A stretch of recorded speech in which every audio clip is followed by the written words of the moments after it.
a Blessed Friday to us. One particular dimension that is carried as a particular deepening of the usual questions that the Pharisees were asking based on the commandments from the personality of Moses is always particularly brought even before Moses in the sense of Jesus' answer. Because Jesus did not just stop from where Deuteronomy was, from where the question was actually made as a formulation, but he went as far back as the book of Genesis.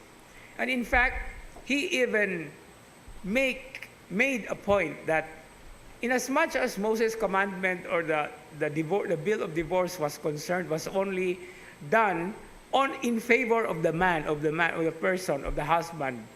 Now Jesus is extending it, and it even includes the husband who actually is also committing the same thing. Kaya sa una, sa pagtanaw diha ni Moses, ang babae raman maoy maapektuhan. No? So this is how Jesus is actually giving us a perspective that every law that a human person wants or tries to understand, there is always a dimension that includes practically, the so-called the inclusivism of it. But I would like to take another particular perspective coming from the first reading, precisely because it also speaks about sincerity.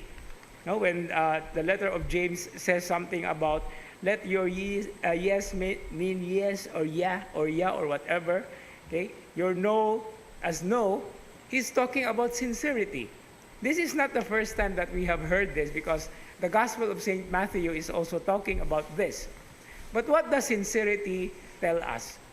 Sincerity has something to do with not covering anything. Even saying no. Bisag negative na kaayo, basta in as much as you really mean it, kay uban manggod nato mapugos ra. That's why mingon lang, sige na lang, di ba? But God does not want that. Dili ingon nga sige na lang oy. We really have to make a decision, a firm decision. And if we do, then that's a good thing.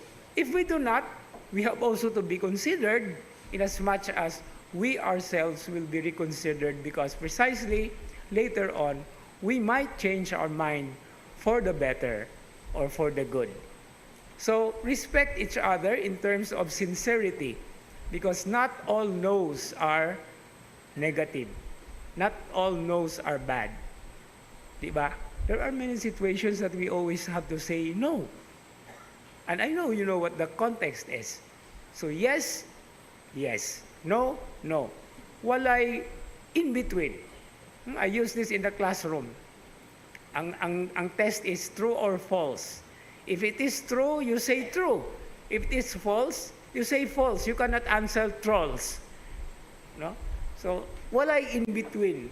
We always have to stand from where we are. But then, the important thing is sincerity. Without wax, without cover. Lantad kayo, klaro, ug tataw. And may God help us all in this particular regard. Amen.